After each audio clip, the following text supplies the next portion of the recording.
Welcome back to IGN's History of Awesome, a year-by-year breakdown of big events that shaped pop culture.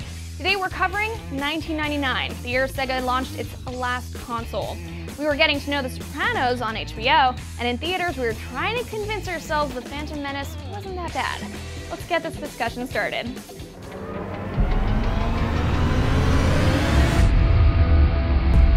Hey everybody, welcome to another episode of History of Awesome, IGN's ongoing look at what made every year since 1977 was where that's our Star Wars Jesus was born. That's right. That's where awesome began. That's and be like ASW instead of AD after Star Wars. But we're up to 1999, which not the biggest year for games, guys. Some of our other years have been really heavily games focused, but boy, what a hell of a television and film year. Oh yeah, absolutely. So I'm joined by our latest motley collection of IGN panelists ranging from all sorts of ages, experiences. Gentlemen, welcome, and let's start with The Matrix. The Matrix. One of the absolute greatest action movies ever, and it's aged rather well. Tell me about your memories of The Matrix from back in the 1999. I have a very stark memory of The Matrix. I remember watching it in theaters. I would go to the movies alone a lot around this time. Yeah. And so I went and I saw it alone at like maybe 11 in the morning or something. And it's I've only done this with this movie. I know what you're going to say. You went and saw it twice in the same day. I went and saw it twice in the same day. But not only did I do that, okay, I did that. But what I did was I watched it once. I left the theater. I went to a payphone in the theater because, ladies and gentlemen, this was the age of the payphone. Yeah. Okay? I went to the payphone and I got on the phone. I was like, Dad, you need to get down here now and watch this movie. And my dad came down there and watched it with me. And I remember audibly, like, he had a Keanu Reeves moment watching it. Whoa. When Trinity goes up for that first slow motion kick, my dad, out loud, my dad's the most stoic man I've ever met. Out loud, my dad went, whoa. What a killer way to open that movie, right? That's the first scene in the movie. You get this amazing action sequence with an awesome chase scene with the person who you did not know, or who you did not think was going to be one of the main characters, right? Like, it's very cool. I can't begin to even tell you guys the amount of hype that I remember leading up to this movie. It was all about the marketing. What is The Matrix, right? Like, no one can tell you what The Matrix is. You have to see it for yourself. And like, you would see the commercials run on TV for all this imagery, or the trailers would feature all this footage that had imagery that you hadn't seen before, like when the helicopter slams into the side of the building and you see the ripples. And you're like, what? That's not how explosions happen. Like, what is this?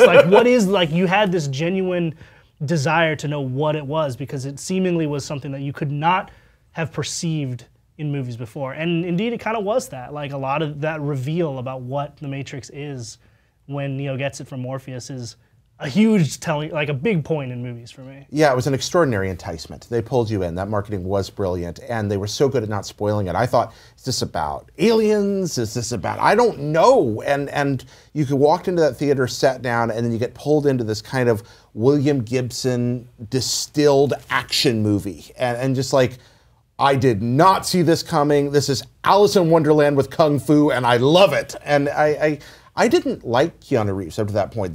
I didn't think of him as somebody, I almost didn't go see The Matrix because he was headlining it, so I figured it must be a bad movie. And fortunately, I was talked out of that by friends, and like Vince saw it twice the first night with a group of friends. We went, we saw it, we walked out, we bought tickets, we went back in. So I'm apparently the third member of the panel to have seen, in this case, not The Matrix, but I also did this in 1999 with a movie that 99 was so good for movies and TV we're not even covering. South Park, Bigger, Longer, and Uncut. Saw it twice in the same day, the day that it went and hit theaters. But yeah, this movie made $463 million globally, which to kids today doesn't sound like much, but that was back when movie tickets cost like... Nowadays, people are used to seeing movies like The Avengers break $1 billion, and it's like, that's just not how it was pre-2000.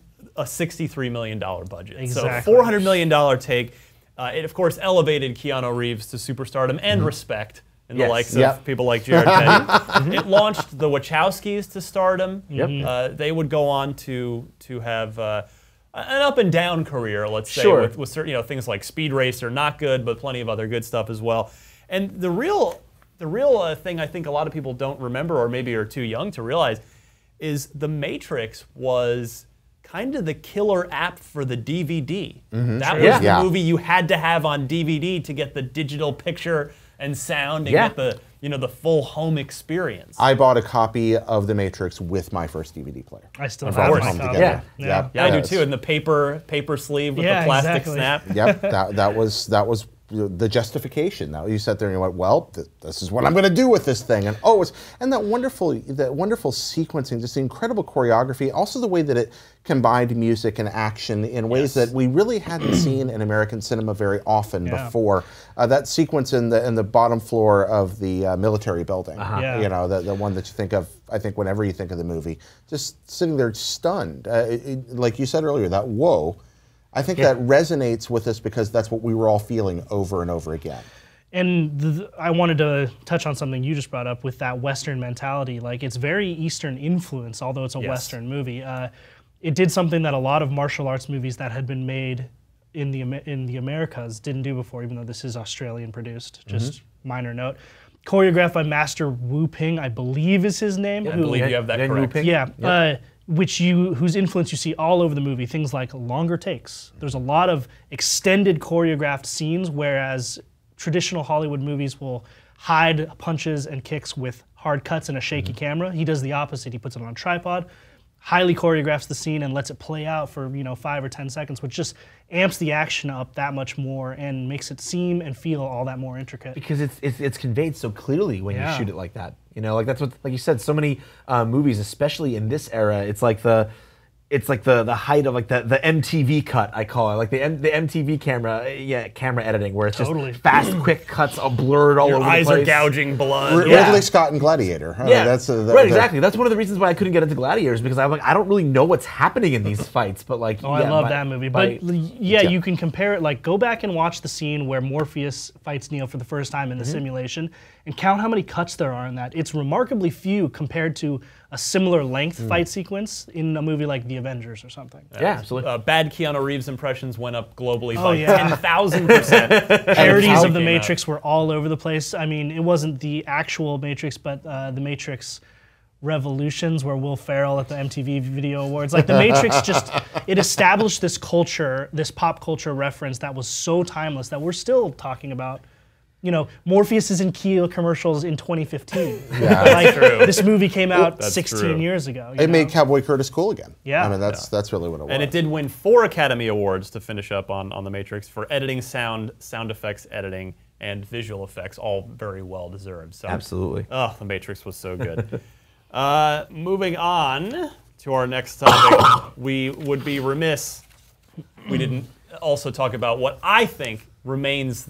It's my favorite. I won't call it the greatest TV show ever. I'll call it my favorite TV show of all time, and that is The Sopranos. Oh, yeah. Wow. The Sopranos premiered January 10th of 1999, of course, on HBO. Hard to believe that it's that old. It's that old. It feels relevant, right? Still. Woke up this morning. One of the best theme songs ever. Kicked off the golden age of television that we're still enjoying. I mean, before The Sopranos, there wasn't sort of a such thing as kind of the really gritty, hard, what you call R-rated adult dramatic television. Sure. Without Sopranos, you definitely don't get things like Breaking Bad or True Detective. Sure. Things that are more pulpy and noir or a little bit more gritty and human than what is primarily considered network television nowadays. It really took that cable mentality and that sort of subscription service to kind of be able to put that kind of content on TV. Which is neat because fundamentally, even though Sopranos has incredible character acting and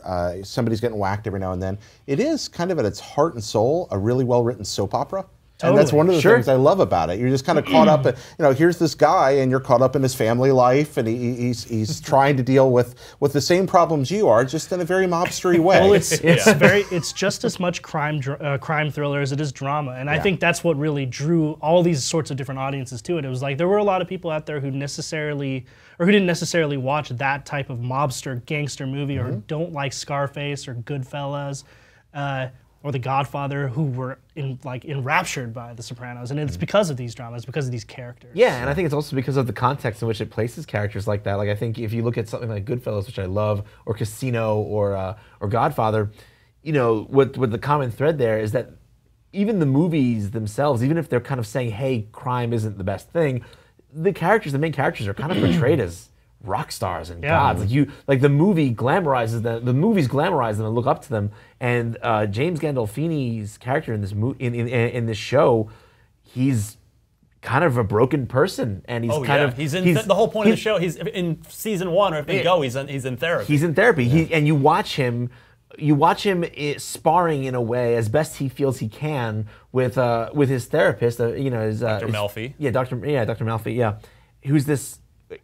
You would think in any other movie, in any other piece of media about gangsters, like this would be like she is like an object or a throwaway to him. And in this show, she has a power over him. Yeah. And that's so enticing and so interesting to watch. I think a lot of that works because of the television medium. You talked about how the films tend to glamorize it. I think that trying to watch The Sopranos as a film would become fatiguing very quickly. Sure. But because it was designed as incremental programming, you could have this kind of darker, despairing current running through it. There's a malaise to The Sopranos that would be very difficult to have in a film beyond a certain length, but the television medium proved perfect for it. And I think you see that acted out in some of the shows that have drawn inspiration from it. I had a ritual, which I just look back on so fondly with the show. I mean, it sort of put New Jersey back on the map too, which is, you know, I'm originally from New Jersey, so it always sort of connected me with. When was it on the map before?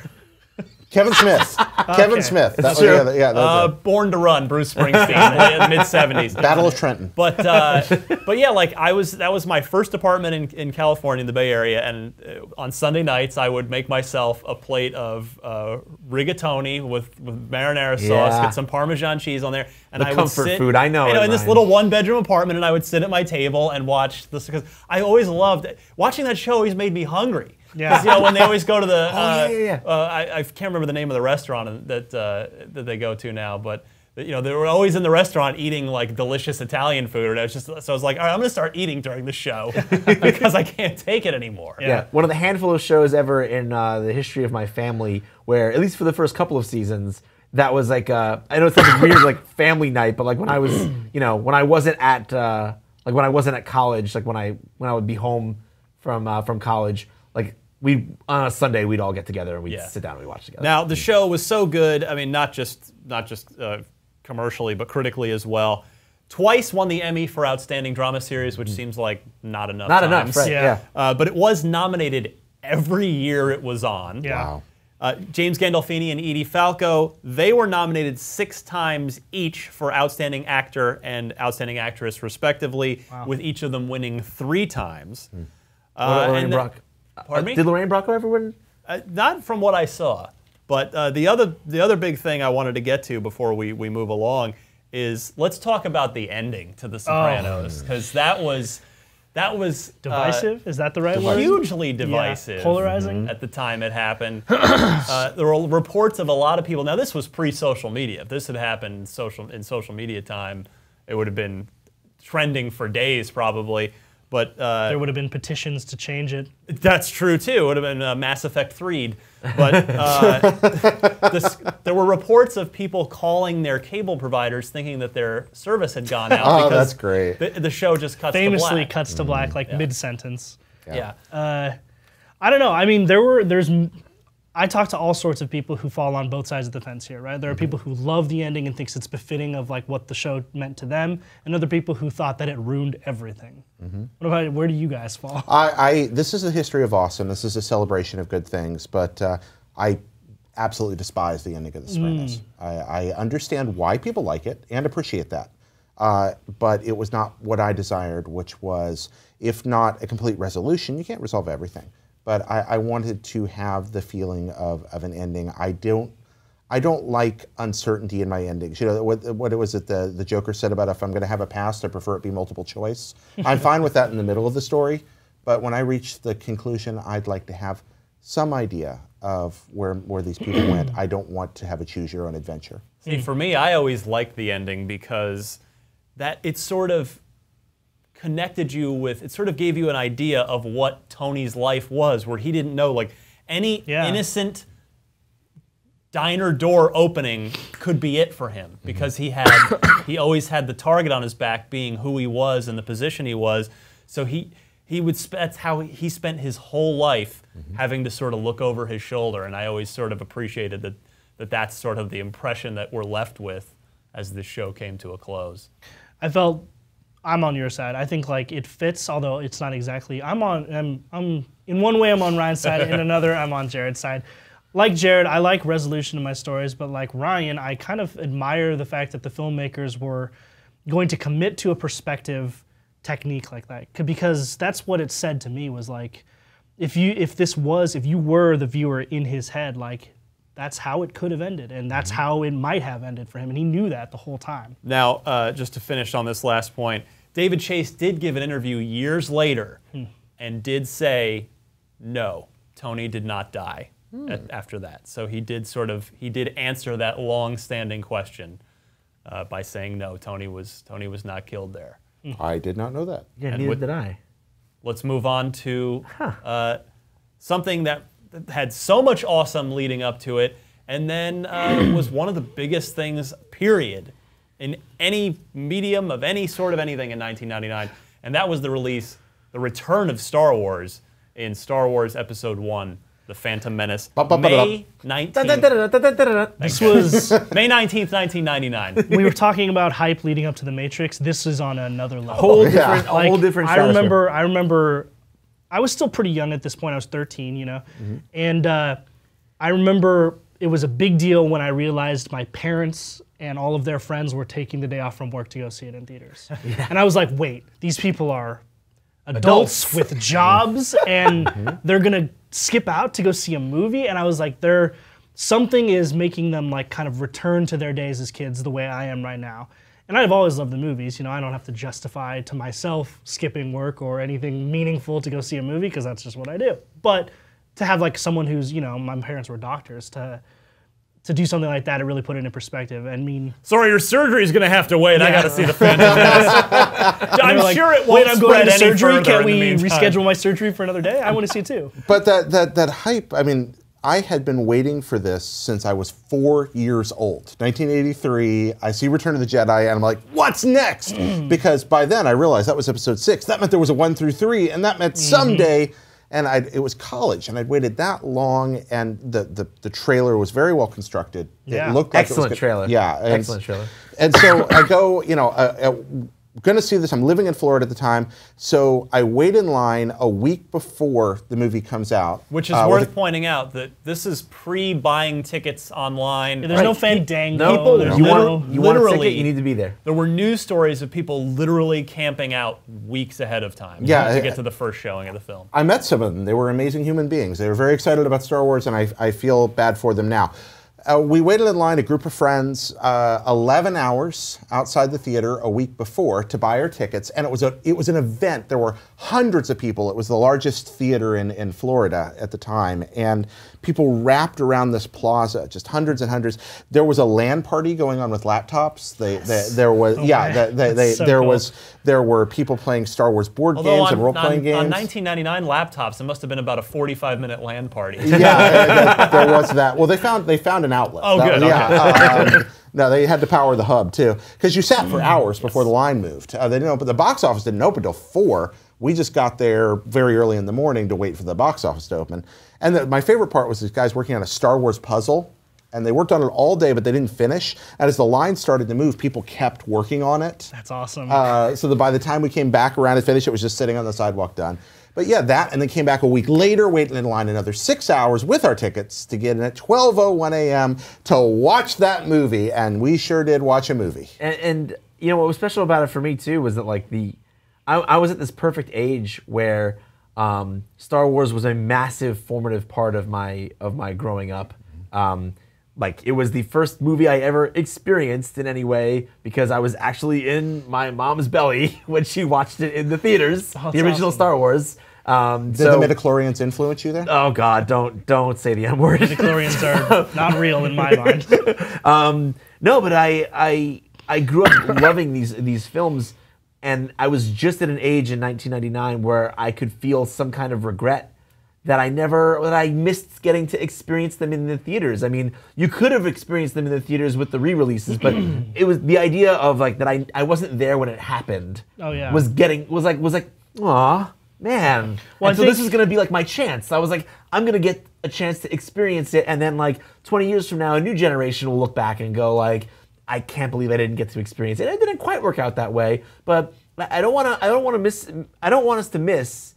Because we're talking about the experience of it, and sure, was Phantom Menace a great Star Wars movie? Maybe not a great Star Wars movie, but and you and I've talked about this before, right? Sure, fair enough.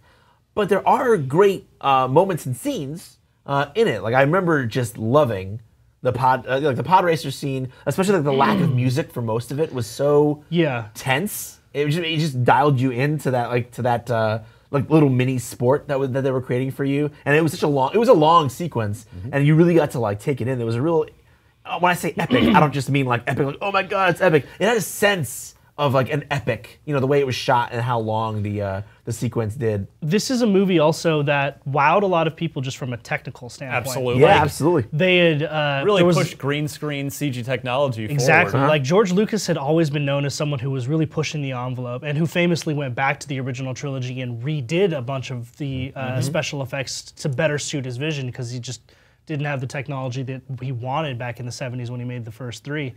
And so much had been made of what he was going to do with the brand new digital technology, which, by today's standards is a little bit outdated, but back then it was stuff we had never seen before, like big sort of realistic looking CGI animals and monsters and aliens walking around scenes and like all these crazy special effects, like you mentioned the pod racing, but the whole scene where Anakin destroys the whatever thing in the sky, like that battle scene, like that's so awesome. Like the CGI even holds up from then, and it's super cool.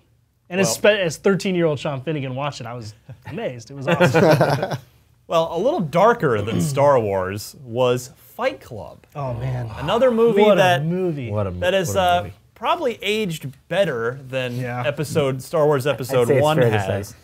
This is a movie that was very divisive at the time with critics and really didn't do that great, but I remember very much loving it at the time, and I have the DVD from when the DVD first came out.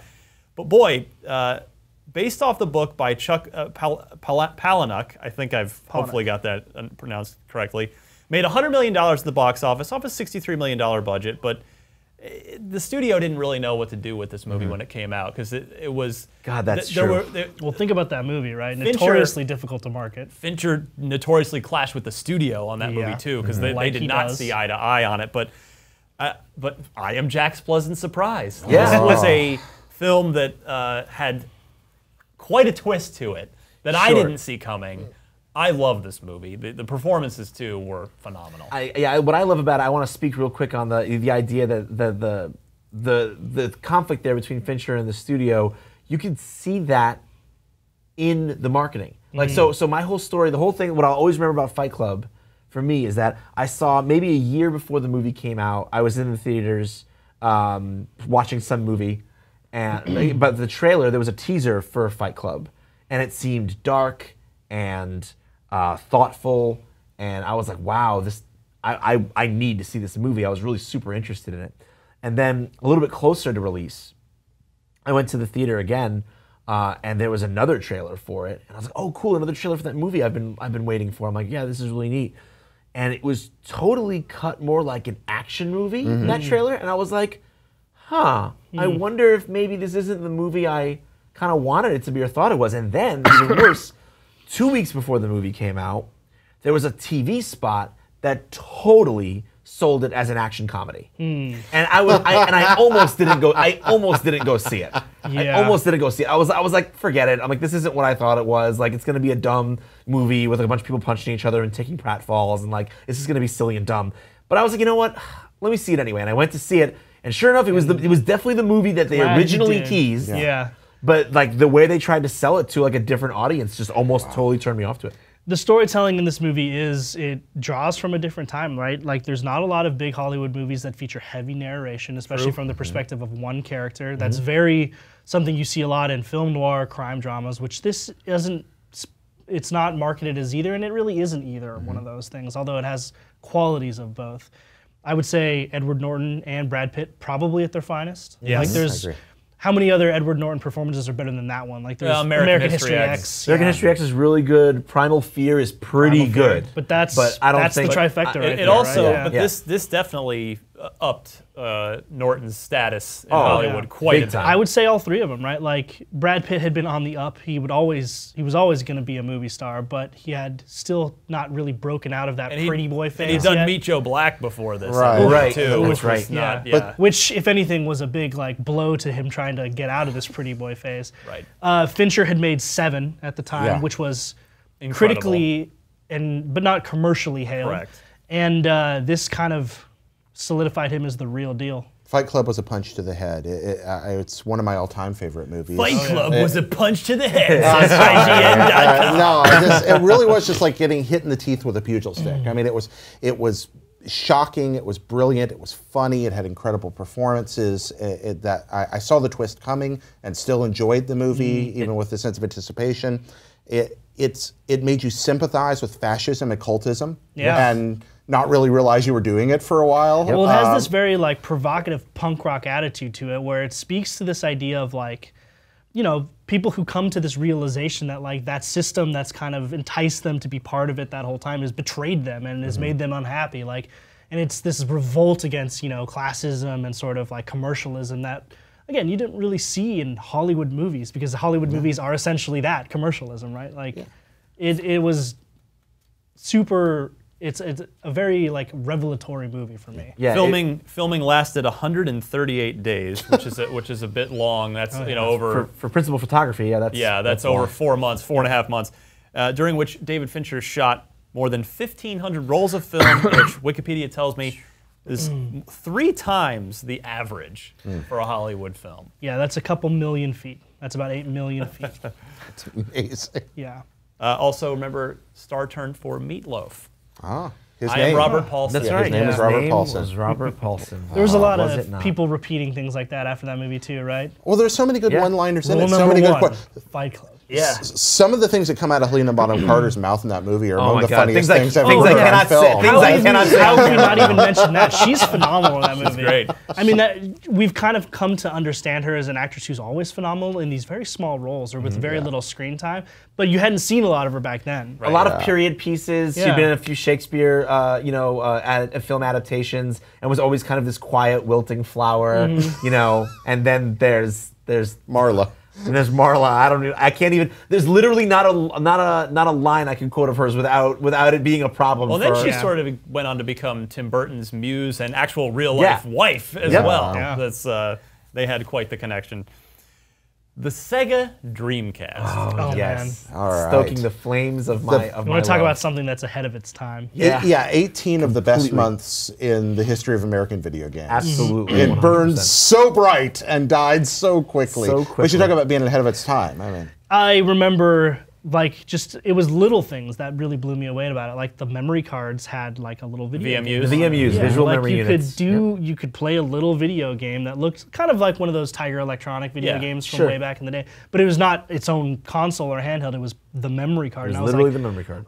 I remember being like, what genius thought of this? Like Mm-hmm. it was, like I said, it was ahead of its time. Maybe it to had its a- detriment. Though. it had a modem. Yeah. Built into it. It had a 56K. modem in it. Yep. There's like, you know what's going to be big, guys? Online internet. gaming. Yeah. The internet. And boy, they were right. And boy, they were a year too early. And then just to go back to the VMU for a second too, in terms of design, so this is for people who don't have an idea of this. This is a memory card with a screen in it. This is a memory card in 1999 with a screen in it, a D-pad, and two buttons, an A and B button. And like for instance, with Sonic Adventure, which was like the big launch title for the Dreamcast. You had your little chow, your little animal dudes that you can catch in the game. And then what you could do is you could upload those to your VMU. You could take the VMU. I was at NYU when the Dreamcast came out, and I would take a shuttle to class from 23rd Street.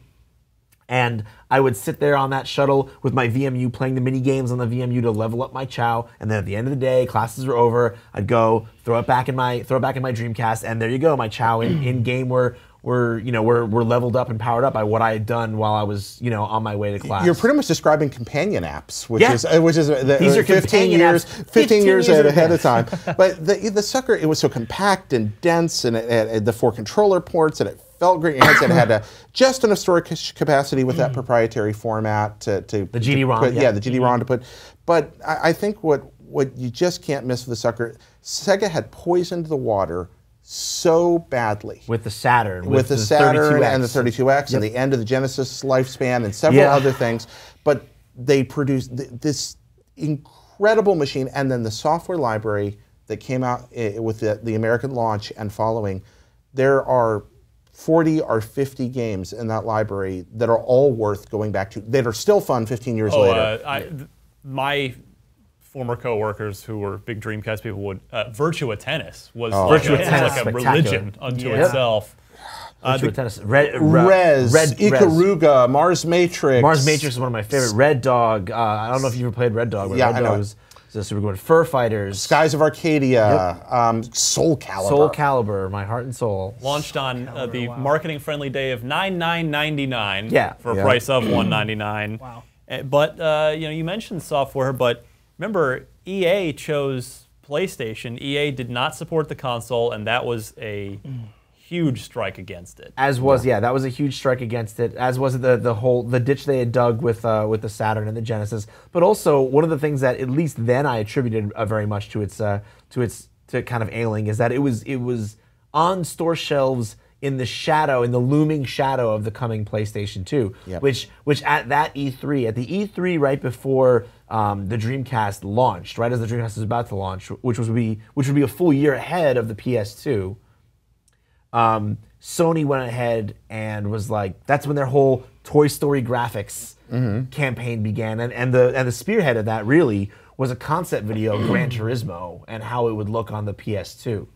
And they showed what was completely pre-rendered nonsense of what they thought Gran Turismo would look like. And I remember that being the moment where people were just like, wow, why would I buy a Dreamcast when that's going to come in a year? To be fair, the PlayStation 2 went on to eventually become one of the greatest consoles of all time, and certainly the best-selling of all time. But that first year on the PS2, those launch games were mostly pretty bad, and whereupon the Dreamcast had amazing games, but the PS2 did something else the Dreamcast didn't do, and that was DVDs. DVDs, right? And Absolutely. DVD, as much as anything else, that may have doomed the Dreamcast, both in Japan and America. Final note on the Dreamcast, kind of a proto-Xbox, because it ran on Windows CE in this case. Right. The Xbox didn't run on CE, but yeah, ran on Windows CE, and as you noted earlier, had the built-in modem, as the Xbox would have the built-in Ethernet jack. So go figure. And Peter Moore is a man who would be connected to both of those. Planescape Torment, classic RPG, regarded really as not only developer Black Isle Studios' famous, finest hour rather, but kind of regarded as the best written video game of all time. It was a top-down, large-scale, 40, 50-plus hour role-playing game from sort of right in the same universe as, or at least the same style as the original Baldur's Gate top-down games. In fact, the relationship of BioWare and Black Isle, as sort of call them BFFs or cousins, however you want, was almost kind of like let's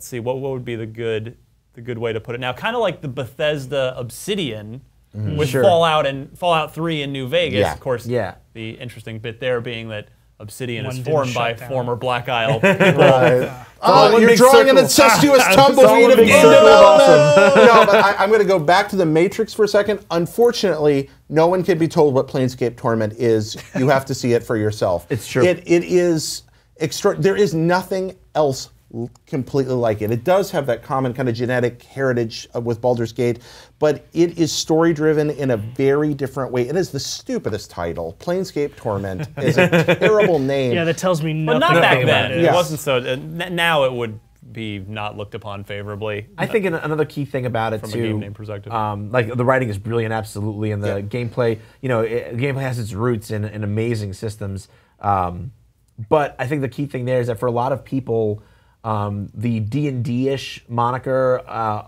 and the D&D like just visual style of like elves and orcs and stuff from the Baldur's Gate games is actually like for a lot of people was a barrier. Yeah.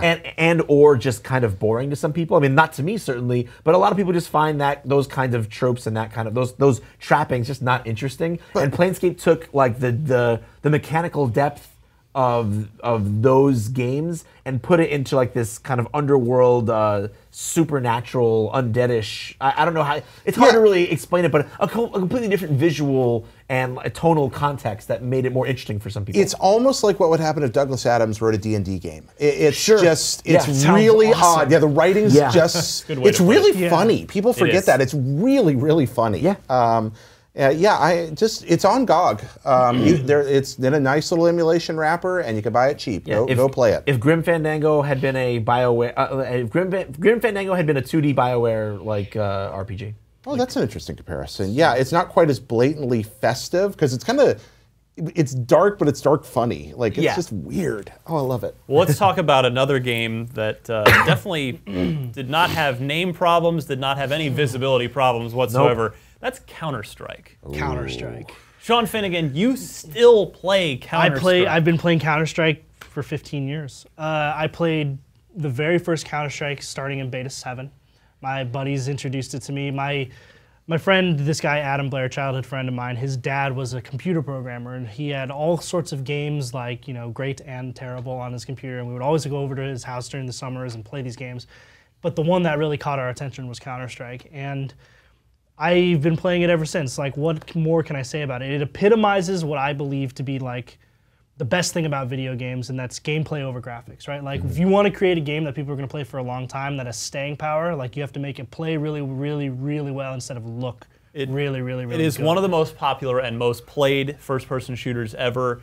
It has given birth to countless imitators and similar type of game, Counter-Strike-ish game modes in other shooters over the years. It started as a Half-Life mod before Valve hired the two men primarily responsible for it and brought them in, Min Lee and Jess Cliff. It is still played today. We went from the mod to 1.6 was sort of the big version, Counter-Strike Source, and now Counter-Strike Go, Global Offensive. Yeah. What I was gonna say is from what amazed me about Counter-Strike, and I was never terribly good at it, and I didn't really even play it all that much. But what amazed me about it was that it was my first glimpse at games being something that a community does. Oh yeah. Because I got to see it in a very literal way. Like, sure, online gaming was starting to become much more of a thing by this time, but for me, mostly games were a thing I did with a couple of friends, maybe in my room, or it was something honestly I mostly did alone. Yeah. But when I worked at Electronics Boutique on the top floor of the mall that I grew up, shopping in and working in, right down the hall on the same floor was basically a PC cafe. Yeah. And where you would go and you would play. It was called X Zone, and you would go there and you would play. You would rent out a game and you'd sit down at one of their stations and you'd play for a set amount of time. And one of my good buddies, Eric, that was his lifeblood. And I would go he worked at a record store and I worked at this game store, and I would go on my lunch break just to watch him play. And it would literally just be him and 20 other people or 30 other people, not all playing the same game or the same match, but they were all playing.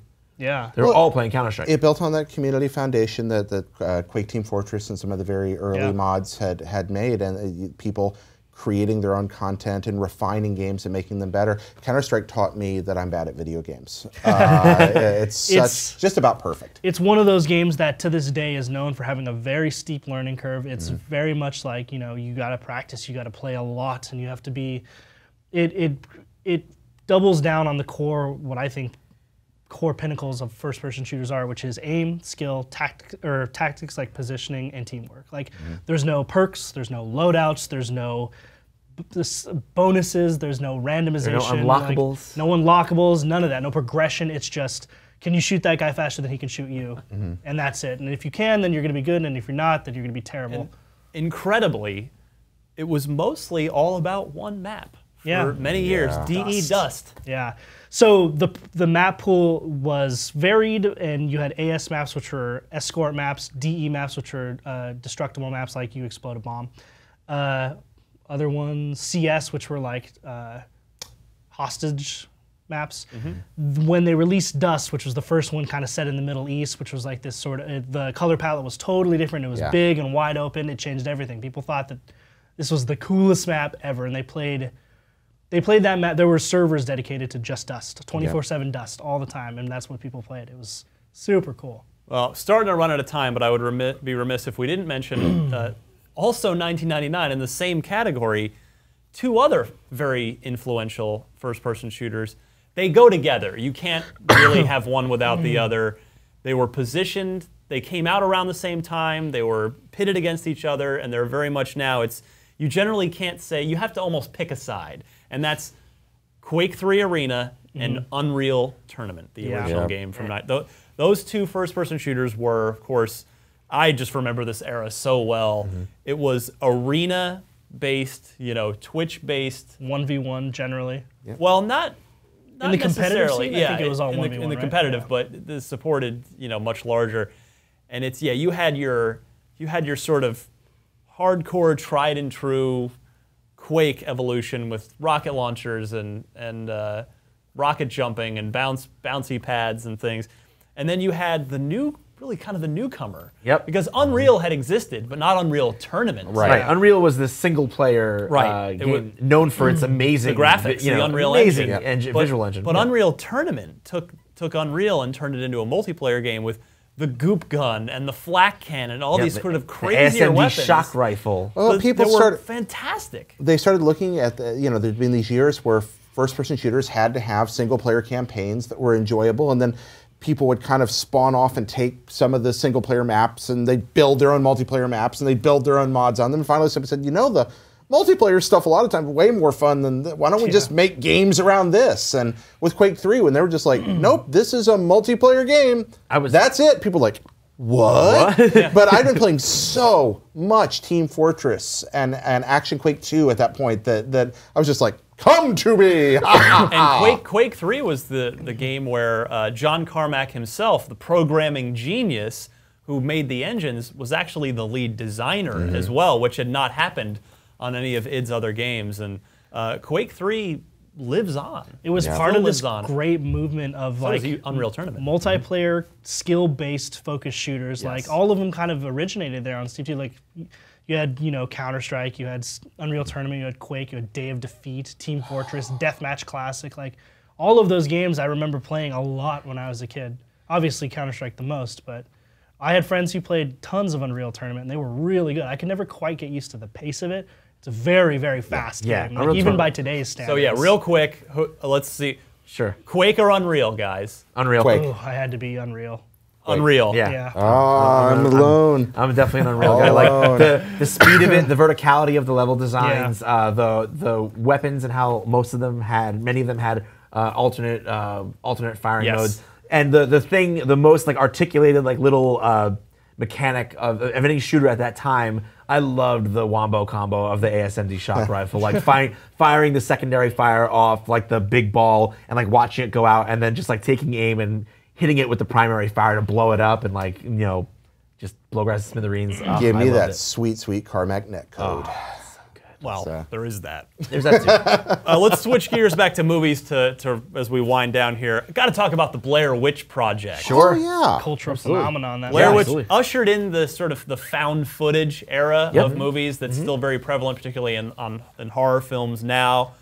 It went viral before viral was a thing because it was one of the first movies really marketed heavily and almost exclusively on the internet. Yeah, it had this really neat marketing campaign where they're like, is it real? Is it not real? Is it sort of real? Is it based on a real thing but not real? I'll bet you there are people today who still believe it's real. I remember when people saw it, like my friends would be like, this is real. I know the guys who did it. And I was like, you're an idiot. And like people at home probably like listen to us saying that and they're like, come on, guys, how gullible and stupid do you have to be? You have to understand, this didn't exist yet. Like this had never been done. A movie had never been presented in exactly this way and never marketed this way. The idea of the internet as a platform to like, to market something that barely to people who were just mostly media consumers. Yeah.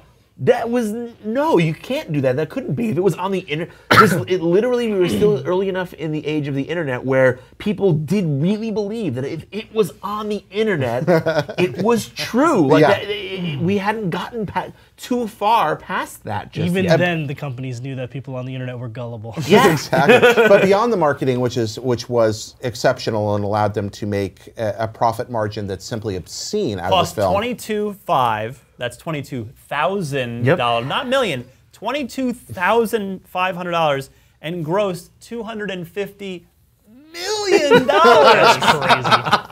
Million dollars. I So mean, that's Huge return. Beyond the crazy. return, beyond the marketing, there's actually a pretty good Alfred Hitchcock horror movie in here where less is more philosophy, where things are implied rather than shown. Since they didn't have any money, there's all kinds of creepy stuff going on, but you don't actually see most of it. You hear things. A lot of times in film, that actually ends up being the case. You've seen it before, like both Sam Raimi and Steven Spielberg had to take a lot of creative liberties to kind of hide their budgets, both with Jaws and with The Evil Dead, where you don't see things happening, it's more implied, like in Evil Dead with the camera kind of just coming through the forest from first-person perspective to kind of indicate the monsters and stuff, or the evil. Exactly. And you see a lot of that in Blair Witch Project. It's a lot of, they really double down on that found footage perspective. There's no dollies, there's no cranes, there's no tripods, it's all handheld, it's all like a shot basically right here in people's faces, you know? It's crazy. Well, let's go ahead, Vince. what I was going to say is what makes me really sad about the Blair Witch Project is that I can never have that experience or anything like it again. Because for that hour and a half I was in the theater with one of my good buddies at the time, we were adult, young adults. We were adults who genuinely believed that what we were watching was real. And I can never, I will never, we live in an age where I can never be that blissfully ignorant or naive ever again. And I'm sorry that. Well, let's talk about the ending before we wrap up, because I remember watching the ending and going, oh, okay, that's it? But the ending was really talked about a lot. It was. It's a girl standing in a corner. Guy standing in the corner. Guy standing in the corner. Guy standing in the corner. Do you have any insight or theory on this? Well, Jared? they had told a ghost story that was, the idea that the Blair Witch might be some sort of entity, that it might be a possessing being. There was this dude that apparently took people down to his basement, made them face in the corner, and then he'd kill one while the other one was facing there, and the camera falls, so that's supposed to maybe be evocative that the witch is a part of that, or that guy's down there, or that a possessed person. The ambiguity. The nice thing is, it wasn't ambiguous. They were all dead. That was definite. We knew they died horribly. We just didn't know how. So I think that ending worked pretty well, but it's silly.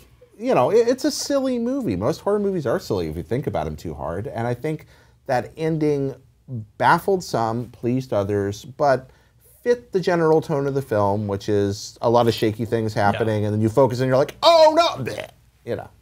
I feel like it fit, but like you pointed out, most horror movies fall apart in that third act, and this is not dissimilar. Like the first 2/3 are, highly engrossing. You really want to figure out what's going on. You're engaged with these characters, and then when they kind of get to the finale, it's a little underwhelming. And I think the other thing that's tough about it too is that after the marketing build-up and after the build-up, the masterful build-up of tension throughout the movie, what climax could possibly do any of that justice, especially on a $22,000 budget? Like, what are they going to come up with? And you know what, for my money, and again, maybe it's because it was this singular moment where I was so transported and so completely like in the thrall of what the movie was trying to do, just that visual of like the camera like coming around and seeing him standing in the corner, I was like, what happened? Immediately my brain said, what dominated him in such a way to make him suddenly do this? And like that concept of like, what overtook him? What has overpowered him? Like, at least in that moment, I found it maybe not as immediately visceral of a finale. It definitely was a punctuation mark of a kind for me. More provocative, you would say. Right. Like it made you think a little bit more than it made you feel. I get that. And it made me uncomfortable. Yeah. His standing there made me uncomfortable. Well, that is the year 1999 in awesomeness. I want to thank the panel, Jared Petty, Sean Finnegan, Vince Ingenito. Stick with us if you've missed other episodes. You can go all the way back to from 1977 up through to now, and then we're gonna keep right on rolling up through the modern day. So keep it tuned on a regular basis right here on IGN for more History of Awesome.